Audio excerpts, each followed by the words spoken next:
Geoff Dennis joining in, independent emerging markets commentator. Geoff, very good morning to you from where we are. We always love having you on the show. Just, your big takeaway from what Jerome Powell's commentary looked like.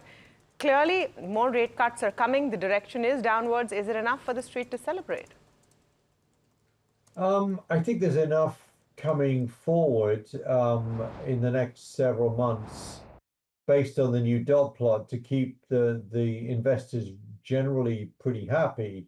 Although, of course, the dot plot is never a very good, reliable indicator of what actually interest rates will do. And I think there's still the comment that Jay Powell made, which is that there will be data dependent. I think the key things about this rate cut, apart from the fact it was exactly in line with expectations, was one point that you've made. There was only one dissent, and even Miran's dissent was only he wanted a 50 basis point cut. Trump, of course, has been calling for 200, 300 basis point cuts. So Steve Moran, now he's got on the Fed, FOMC is not kind of buying into that, if you like, the really big cut. And also, once again, Powell continues to stand up to Trump and continues to do his job. And we should all be very grateful for that. Change though, and good morning. So the question is that we're anticipating another 50 basis points of cut. That's what they've spoken about in 2025 alone.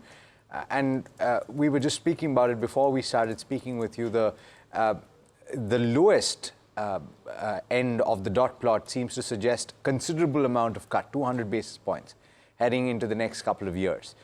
So the question is, and once there is a change at the helm at the Fed, does that projection change as well? I'm not sure it does necessarily, because I think that projection is so far from where we are now that it would be entirely consistent with some of the things that President Trump has suggested would be a good idea. So let's say the changes at the Fed lead to, on the FOMC, lead to a more politically sensitive FOMC, moving in the direction Trump wants to do it. I think that would be that 2.4%, whatever you said, I think would be consistent with that. But frankly, I'd be shocked if we go as low as 2.4%, because as of now, certainly the labor market is weak, and it's probably going to weaken further. But the economy looks pretty decent, and still, ex the labor market, the retail sales numbers the other day were quite good.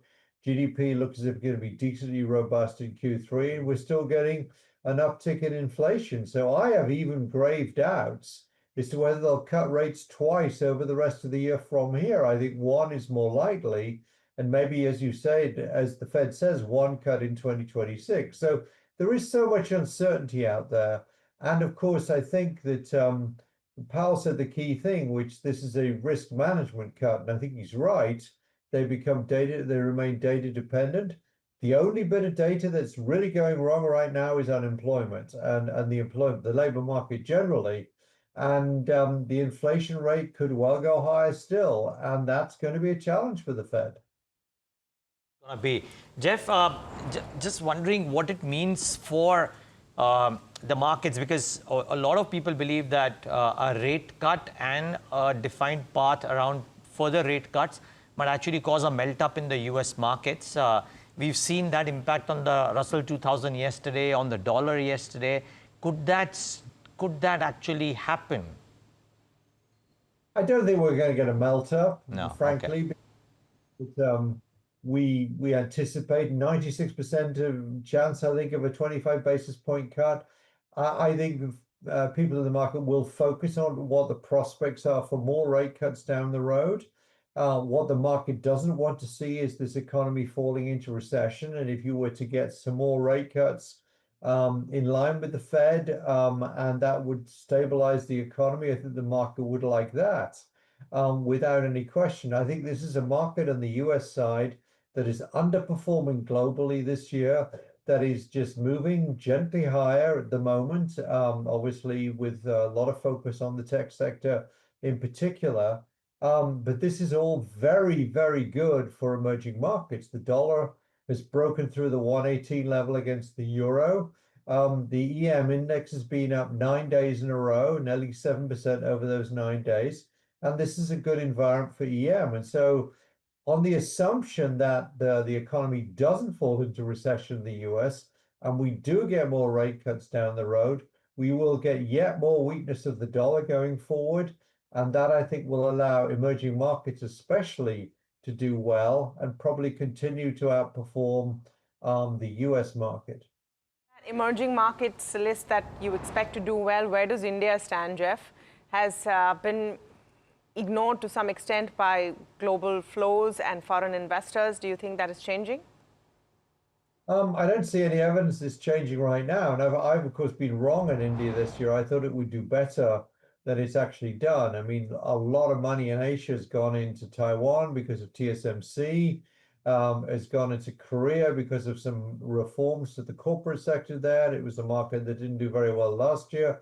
And of course, it's gone into China. So if you like, India's got a lot of competitors in the Asian environment, but I still think this is a good environment for Indian stocks. The economy's doing okay. The scope perhaps for a little bit more on the interest rate front.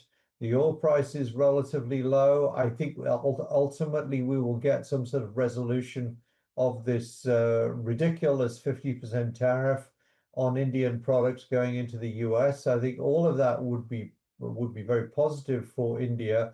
And I think eventually there'll be some rotation towards India because it's underperformed so much this year. But I'm not quite sure what the trigger for that is, and I'm not sure it's going to happen right now. I think it's more of the same, frankly, with countries like Brazil and Mexico and China, Korea, Taiwan doing well in the short term. Eastern Europe's been on fire.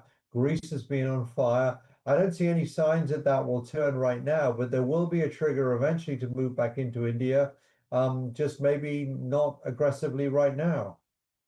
Fair point. Maybe the trigger is what happens in certain other markets. Jeff, thanks so much for taking the time for speaking to us. Always a pleasure.